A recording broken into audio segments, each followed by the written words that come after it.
o'clock in the morning.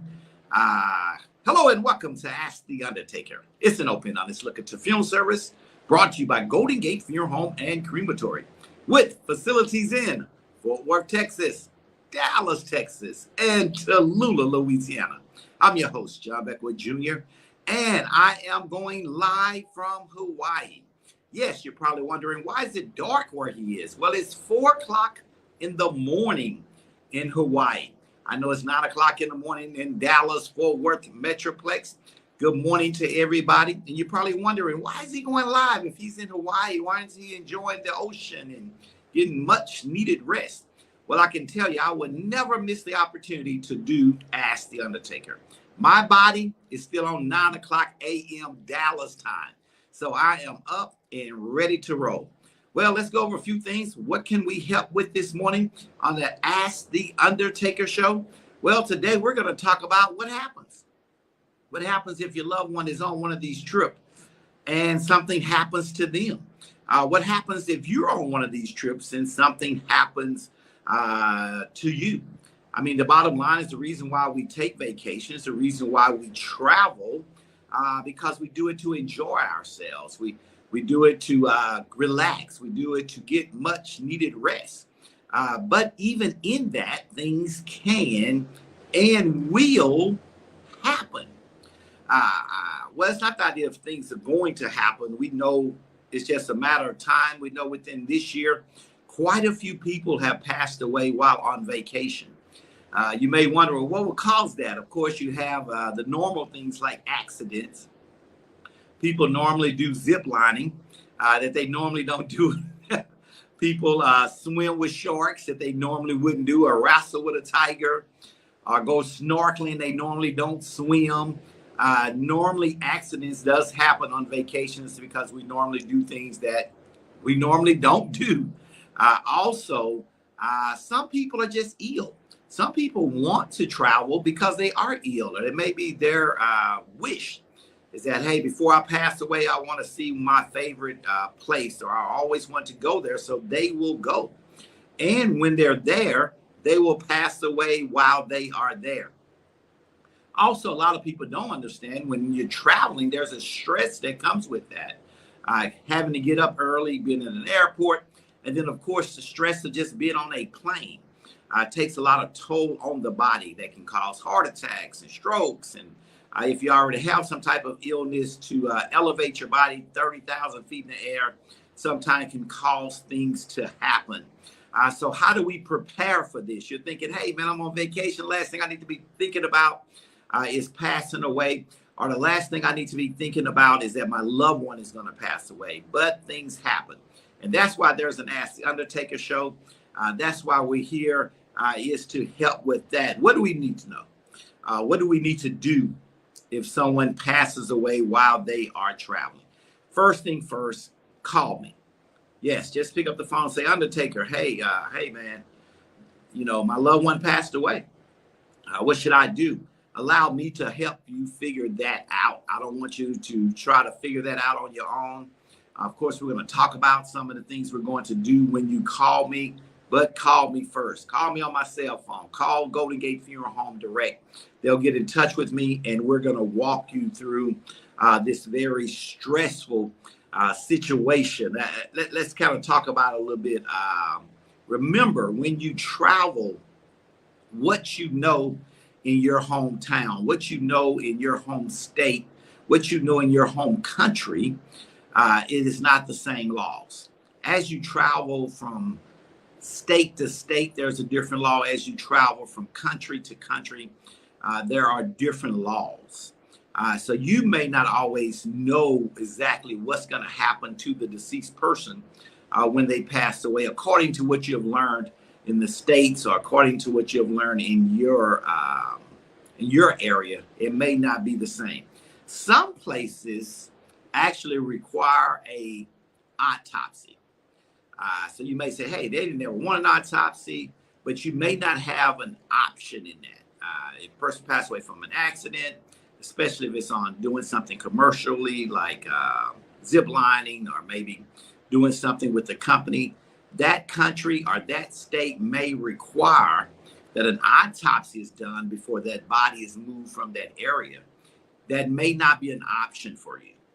If that is the case, remember, you get in touch with me. We get in touch with the authorities. We find out exactly where your loved one is.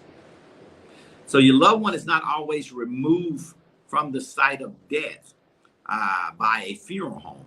Sometimes the medical examiner will come into play, or they may contract with someone and they will come and remove the deceased person from the place of death and take them to their lab where they will perform that autopsy. Sometimes it becomes very difficult for families. They're wondering where their loved one is. Where did they take them to? What are they doing to them? Are they doing something, that's beyond their wishes? A lot of times people say the person just died from natural death. Leave them alone. Just allow them. But we don't get to make the laws in other states or in other countries. Remember, don't panic. Don't worry about that. You call me. You call Golden Gate Funeral Home. We walk you through that entire situation. Now, what's going to happen? Let me kind of tell you a little bit what's going to happen. First thing we're going to have to do is get some documentation. There's some rules. There's some regulations that require a body to travel from state to state, from country to country. The same rules, regulations that's required for a live person to travel is normally what's required for a deceased person to travel as well. So if there's passport documents, there's any identification that would identify the deceased person and prove where their home state, home country is that we will need those things. Well, you say, well, that person who was traveling had it with them. Well, remember, before you leave the country, before you go in travel, make a copy of those things and leave it with someone that you trust. Very important that you do that. You can take a picture with your phone and email it to someone. There's many different things that you can do to get that to someone. So if something happens, we have access to it. Very important, the entire passport. Especially the one that has the numbers on it, where the picture is, and we need that part of the passport. Also, your ID, in my case, I have a Texas driver's license. It has my address on it. It has my date of birth. It has information saying this is where this person lived. So therefore, I need to get that body back to that place. So give us a copy of your passport. Give us a copy of your ID before you leave. And also give us your itinerary. Tell us exactly where you're going. A lot of times people are like, I don't want nobody to know where I'm going. Well, you're going to have to trust somebody with where you are going. And not just the hotel and what's your hotel room number, but if you have excursions, you're going to have to make some type of, we recommend that you make some type of soft copy, meaning take a picture of your phone, email that to someone you trust, because someone may say they're missing. We saw them at the hotel 4 o'clock in the morning, but now it's the next day and they're nowhere to be found. What happened to them? Did they get kidnapped? Did they, things of that sort? Well, the reality, they just went on an excursion or they went somewhere and things did not work in their favor. So give us a copy, not only of your passport, your ID, leave that with us, but also any type of excursions that you choose to go on. Be sure that we have a copy of that as well, so we know where you are at all times. Well, also, you want to try to stay in touch with someone. If it's through text, if it's through Instagram, whatever way that you have some type of means of communication. If you're going to dinner on off-site from the resort, make sure that you let someone know where you are.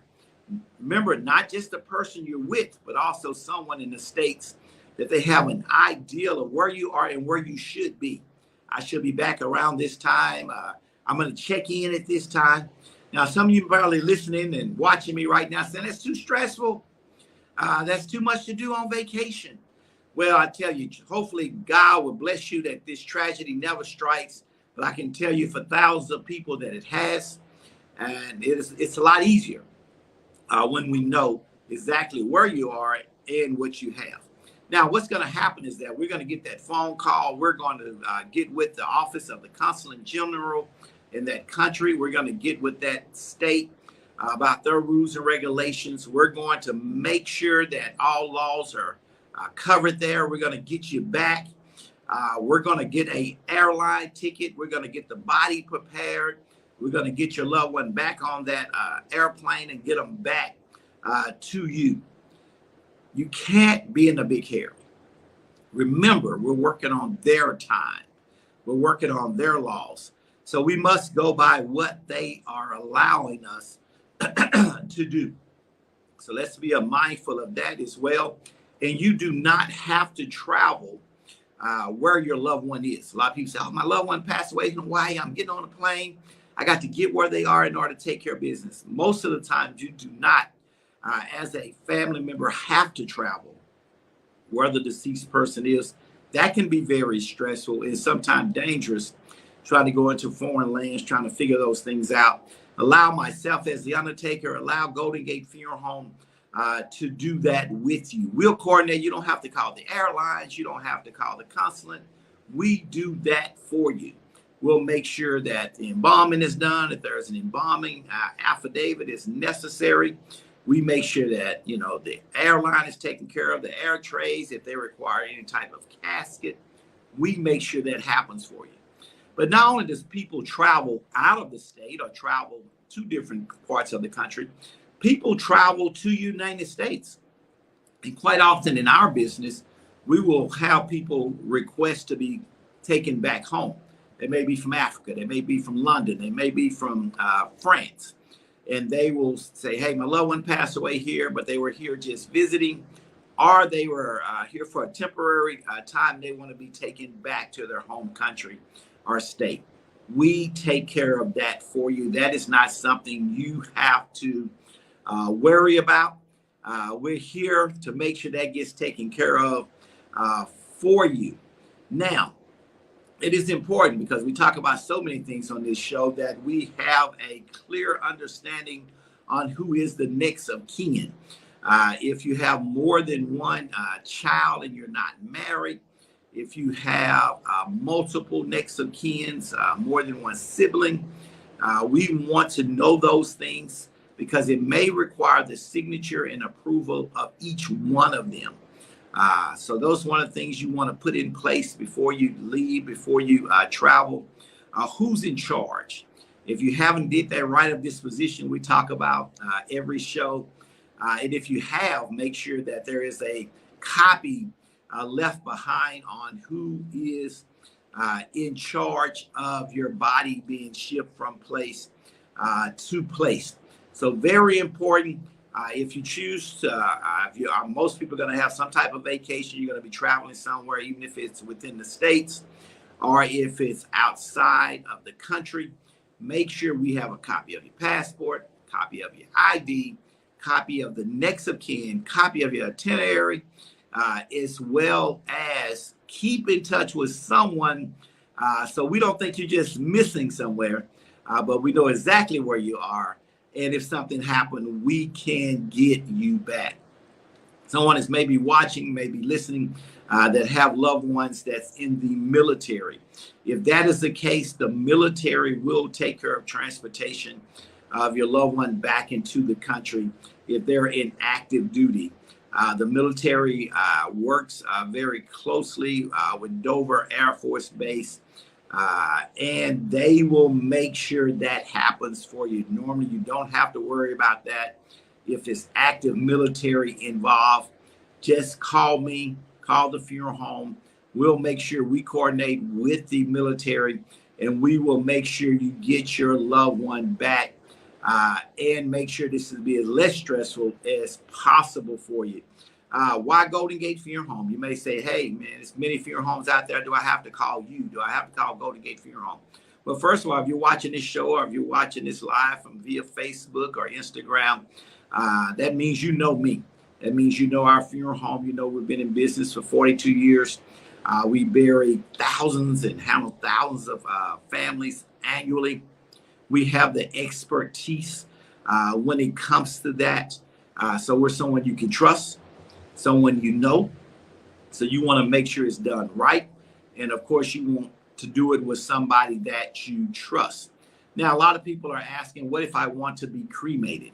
What if you want to be cremated and then your loved one is taken to different places? A lot of times people are asking, what if I want to be cremated and have my cremains spread in the ocean in Hawaii or taken to Paris, France? They always wanted to go to this foreign country. Can I have them cremated and then taken there? That answer is yes. You can actually mail cremains through U.S. Postal Service, or you as the individual can actually travel with them. You can take your loved one with you on the plane as a carry-on. They will need to go through TSA to make sure it's just cremains in there, nothing else. And that's okay. It's okay. The funeral home, Golden Gate Funeral Home, myself will give you a burial transit permit, that allows you to identify what's inside of the urn. Remember, it's going through x-ray, so they shouldn't have to open the urn. So it's not something that has to be unsealed. Once it goes through x-ray, they may run it through to make sure that it's not some type of explosive or illegal powdery substance. They can do that without actually opening your loved one. So you can travel with your loved one. You can take their cremains to different countries, different states. Now, when people say, I'm going to spread my loved one, you have to make sure it is public waterways. A lot of times you see things that are beautiful, but remember, I cannot do it on private land without permission of that person. And if I'm going to a foreign country or a state I'm not aware of the laws, you want to check first. You don't want to get ticketed. You don't want to get arrested with trying to do something that your loved one asked for.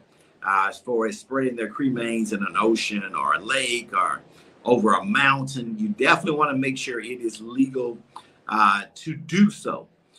Now, most of the time it's going to require that you have some type of death certificate to prove that this person is deceased, who it is, and their final disposition.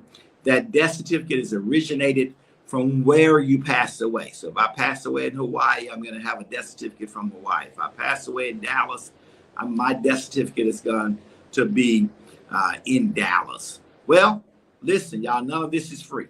Someone is saying, listen, when I pass away, I want my cremains taken somewhere. If I pass away in a different country or different state, be sure to get my body back here, John. That's not a problem, but it does cost. A lot of times people may be asking, well, how expensive is it if I pass away in another country or if I pass away in another state to get my loved one back to their home? Well, first of all, when we think of airfare, we normally think of what it costs for me to ride in the plane with other passengers. Once a person passes away, they are put on passenger planes, but you're put under the plane and you're considered as shipping, not as a person. It's actually considered as freight, not as a person. So it is a different cost when it comes to the airline ticket. It changed daily, just like any other airline ticket.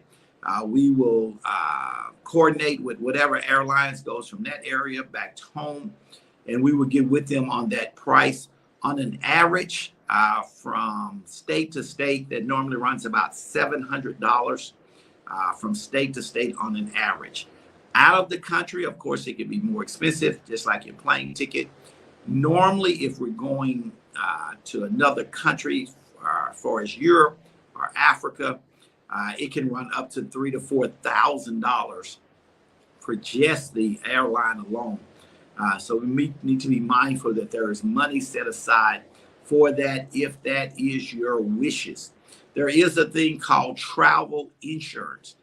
Most people will not take it. You'll see that when you purchase, normally with a travel agent, they'll talk about, do you want to choose travel insurance? I don't recommend it one way or the other. That's really up to you. If you have insurance in place for tragic situation, that's fine. If you do not, you may want to consider purchasing that. You know, it's very seldom that anything happens on a trip. If you have insurance already, if you have money already, that may be a waste. But if there is travel insurance, maybe it's included in your credit card, maybe it's included in the trip with your agent, that money can definitely come in handy at a time like that. So once again, airfare is going to be considered. The person who's providing the services on that end in that country, in that state, needs to be paid for their services. And then you will pay the local funeral home for the services that's being handled back home. All right, I hope that helps someone today. What happens if I don't fly there? What happens if I don't drive there? What if I'm on a cruise? Well, that happens. A lot of people, now I won't say a lot, people have passed away on cruises. There is a morgue on the cruise. They will place the deceased person in the morgue if you pass away on the ship. If you pass away on excursions off of the ship, the body will be taken to that local authority. It will not be placed back on the ship. The ship will not bring your loved one back. So you pass away from an excursion, let's say if you're in Hawaii or you're in Jamaica or whatever the case, and you pass away there, your body will still be there. You would not be, the deceased person would not be allowed to be placed back on the ship. Now, if you pass away on the ship, the deceased will be placed in the morgue on the ship. But the deceased person will be removed from the ship when it comes to port. Not when it goes through the entire week or 2 weeks on the, no, it's going to be the first port that they get to. And normally that is not your home. Normally that's going to be out of the country. So be mindful of that. That's when you want to get in touch with me. That's when you want to call the funeral home to make sure that we get your loved one back. Even if they're on a cruise, remember the cruise is not going to bring a deceased person back. Port of origin, if you pass away on the ship, remember it's going to be treated a little different. You'll be placed in the morgue on the ship. Remember, you don't get to stay there the whole time. Remember, they're not going to bring you back home. They're going to take you to the nearest port or the next port, and then we will do what we can to get you back home. Y'all, normally if you're on a ship and you hear something called Operation Bright Star announcement, that means a passenger have passed away. They never make a formal announcement. They're not going to come over the announcement. This is the captain and someone's passed away. No, that's not going to happen. Normally they'll say something like Operation Bright Star. Those who's working on the ship, those who's a part of doing what they need to do to make sure it's getting taken care of, they are the ones that will make sure it's done. The rest of the people on the ship would not be aware of it other than the immediate family that's traveling with that person. Remember, steps I want to take to make sure I'm secured. When I get ready to travel, copy of the passport, copy of my ID, next of kin forms, who should be contacted if there is an emergency that's not traveling with me. And then, of course, your wishes. What is it that you want us to do? A lot of times families say, well, I got to get them back. I got to do this. Well, tell us what your wishes are. Your wishes may be something different. If that is the case, make sure that we know your wishes before you leave, as well as a copy of it. If you choose to do the travel insurance, give us a copy of it, because they're not going to volunteer and say, hey, you had insurance. We're going to have to know that. So you got to let us know that, as well as a travel itinerary. Make sure that you tell us exactly where you're going, any type of excursions that you may have. Also, if you have chronic health issues, should you travel? Of course you should. Maybe that's the reason for traveling. But you have to be mindful of the activities and the strain that comes with traveling. You may be in a resort that require you to walk a quarter mile to your room. I mean, you may get dropped off at the front, but the room is on the other side of the resort. Are you even physically capable of walking that far? Airports, you may have a layover somewhere. You get to the airport and you may have to grab your luggage and go to another plane. That may be a quarter mile away. Are you in physical condition to do so? Most airports have some type of things in place to help those with wheelchairs and things of that sort. A lot of times that takes long. They will make you miss your connecting flight. So we'll find ourselves rushing and hurrying through airports, which cause additional stress. So you must be aware of that before you leave. If you're dealing with any type of illness, anything type of disability, you want to make sure those things are in place before you leave going on your trip. If I'm going to have a layover, how far is from one gate to the other? Or do they have things available to make sure I get a wheelchair? And have I contacted to the airline to make sure? Also, the resort I'm staying in, I may have never stayed there before. How far is the elevator to my room? How far is the room from the lobby? Those are the things you want to discuss before you actually plan the trip. They may want to get you a room that's a little closer, that you're not as much in a strain. Another thing we want to go out to is travel.state.gov, travel.state.gov. Let me say it again. Travel.state.gov is something you can actually go out and register with the government. There's a thing called Smart Travel.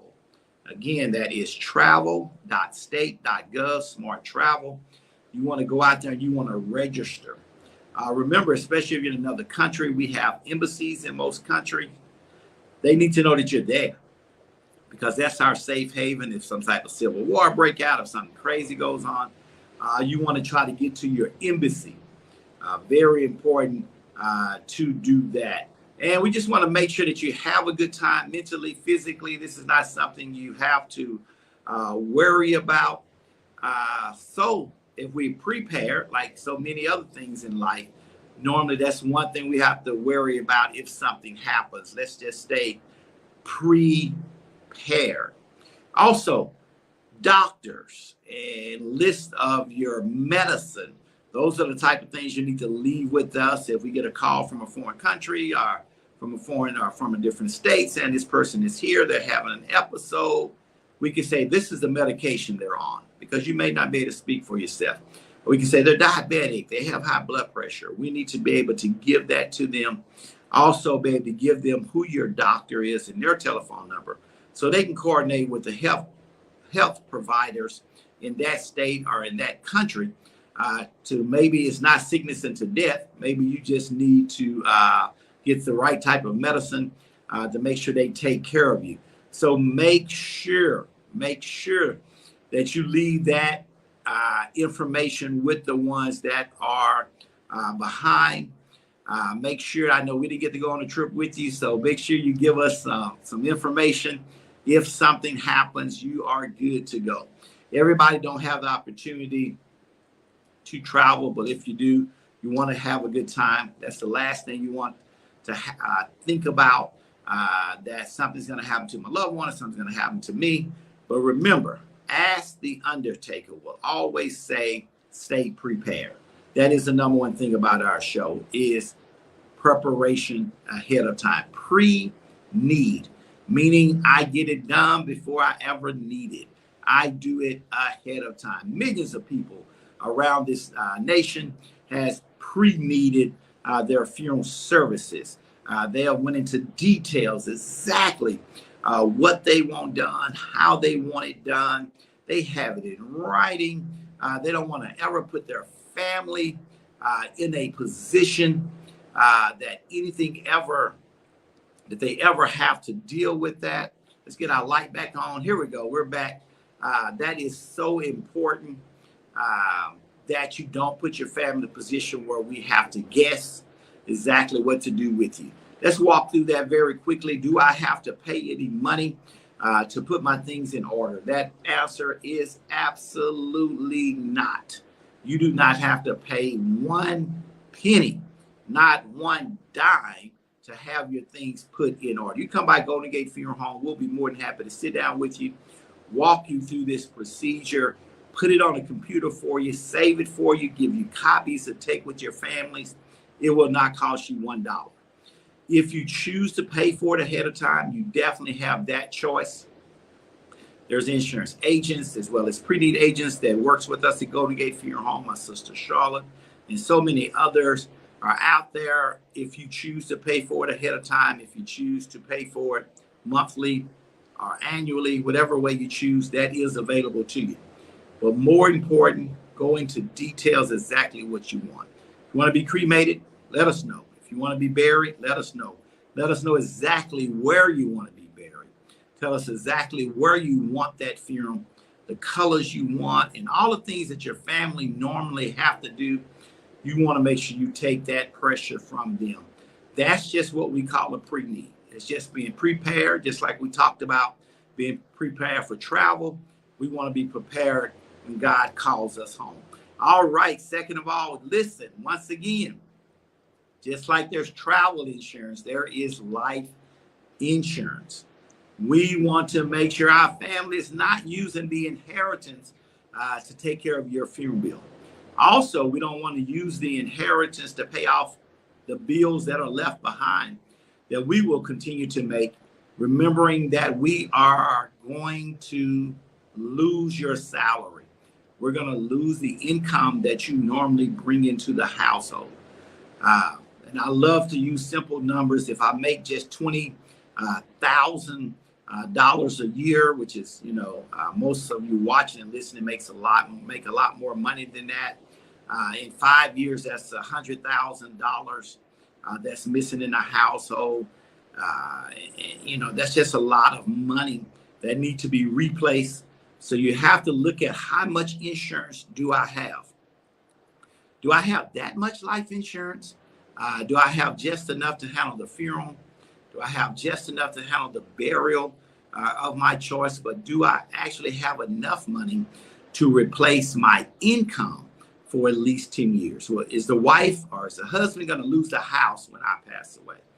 Are the children going to continue to go to school if I pass away? Is college just out of the question now because they can't afford it?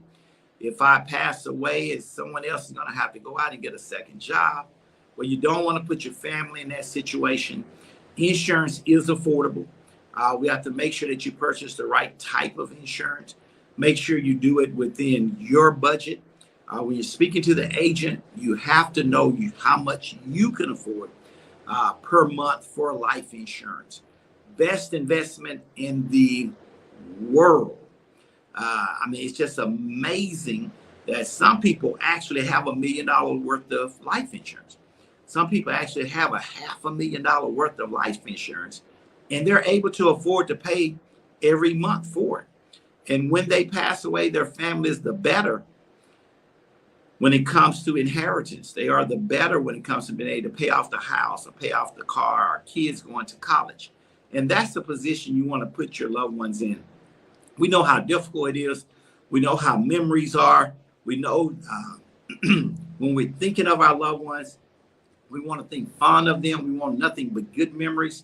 It's hard when you're left them in debt.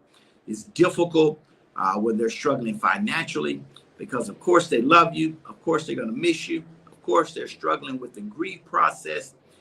But to put us in financial debt it's not something we want to add to the stress of losing a loved one. So how do I do that? You call Golden Gate Funeral Home. You give me a call personally. You say, hey, John, I need some insurance. You talk about these $100,000, $500,000, $1 million insurance. Tell me which company to go with. I'm gonna ask you your age. What's your age? What's your health issues? And then we're gonna put you with an insurance company that's gonna be affordable to make sure your family is taking care of. A lot of times we don't even realize how many bills that people leave behind. Sometimes people think a death certificate or just proving that that person passed away will eliminate the debt. Definitely not the issues. Not only your debt, but the bills you were paying for me. Now it's your debt plus my debt that's no longer being paid. Can't say enough. Cannot say enough about insurance, and make sure you have more than enough. If you have a spouse, if you have anyone that's taking care of you or vice versa, where you're working together, make sure that is a large amount of insurance there. What if I'm sick and I still get insurance? Yes, Ask the Undertaker. There are graded policies. There are policies even with those who have bad health. Policies are still available. Even a large amount is still available to you, even with health problems. Call me, reach out to me. Let me show you that they're available, not just telling you that.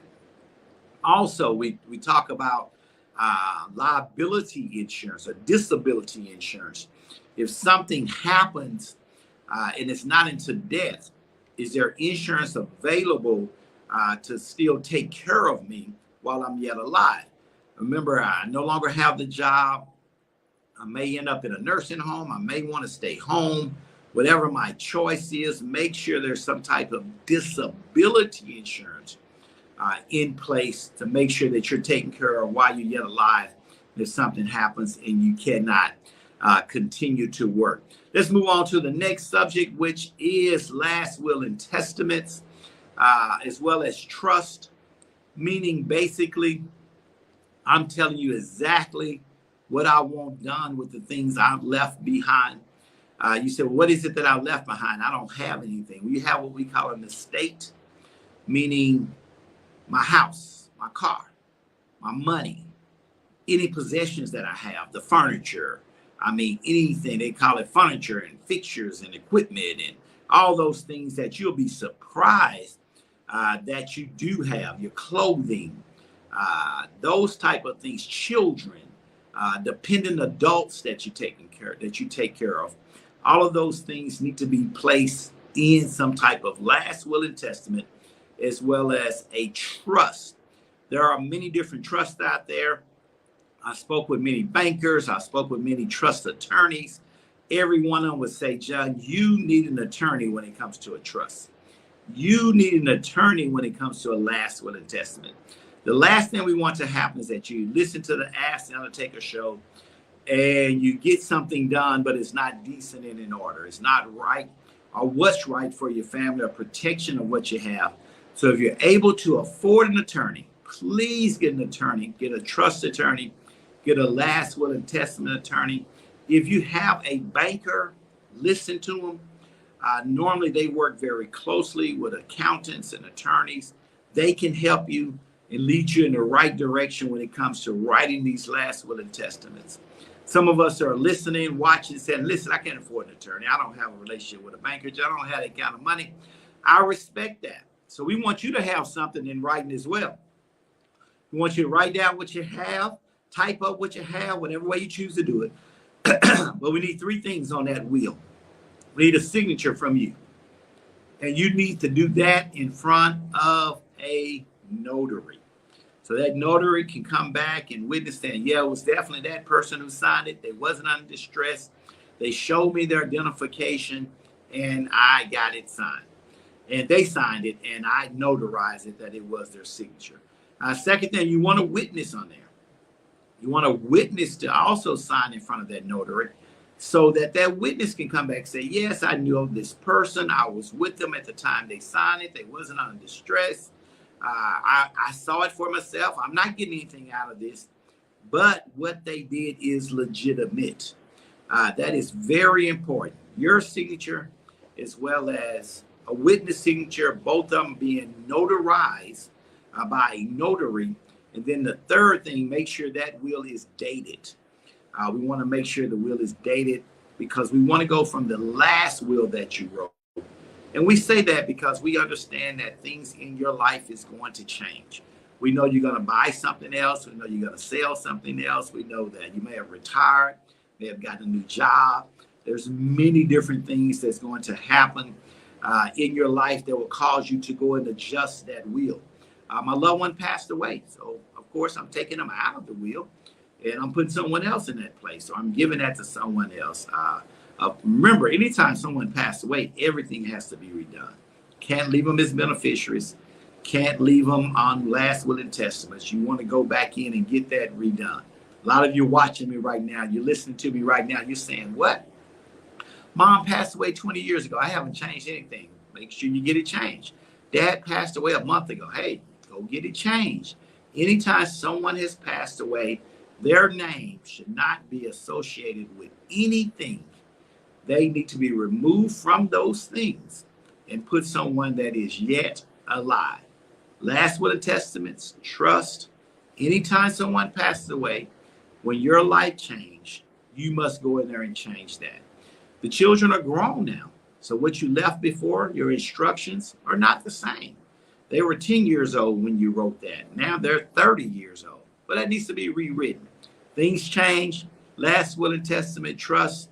Those things need to be adjusted as time go on. Some trust will not allow you to do certain things, but remember that trust attorney is going to walk you through that to make sure things are decent and in order for you.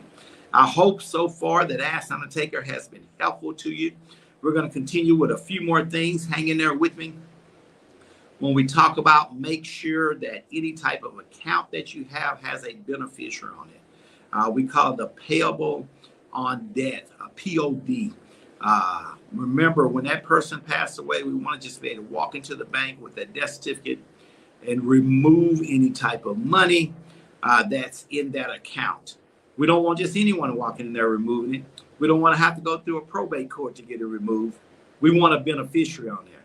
And remember, if there is a beneficiary probate, this is going to happen before the state even get probated. You're going to go in there and get that money out before you go before a judge. You're going to go in there and get your insurance proceeds because you're the beneficiary.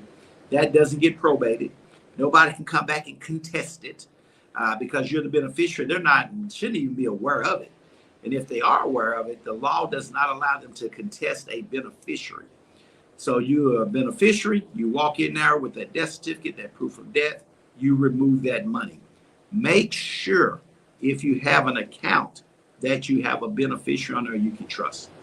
You have, of course, your spouse. It may be a child, maybe a friend, maybe an attorney. Whoever you choose to do that with, just make sure it is done. The bank will allow you to open an account.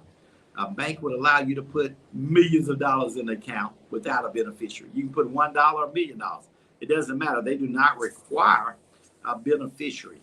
What I'm saying is that you listening to Ask the Undertaker, watching Ask the Undertaker, you have to go to the bank.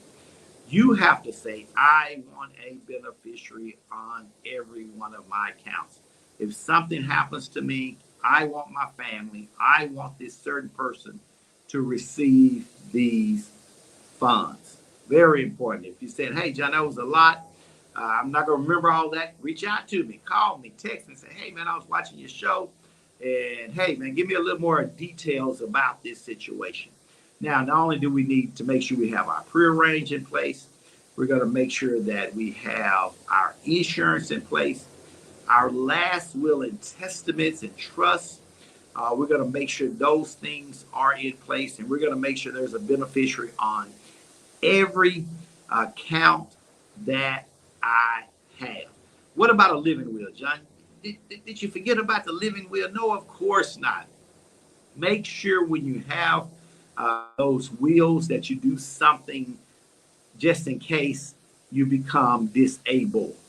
If you find yourself in a position, or your family member find themselves in a position they cannot speak for themselves or make decisions for themselves, that they will know exactly what to do with you. Just a living will. Do you want to be taken to a nursing home? Do you want to stay at home? We talked about the disability insurance. Make sure that money is in place so that your will is carried out. Who's going to keep the kids if you're yet alive, but you can't keep them? Do you want them to continue to do certain things? Do you want your business to continue? I mean, whatever you want done when you're unable to speak for yourself, you want to make sure that's in place. We talk about power of attorneys as far as when we look at living wills. Also,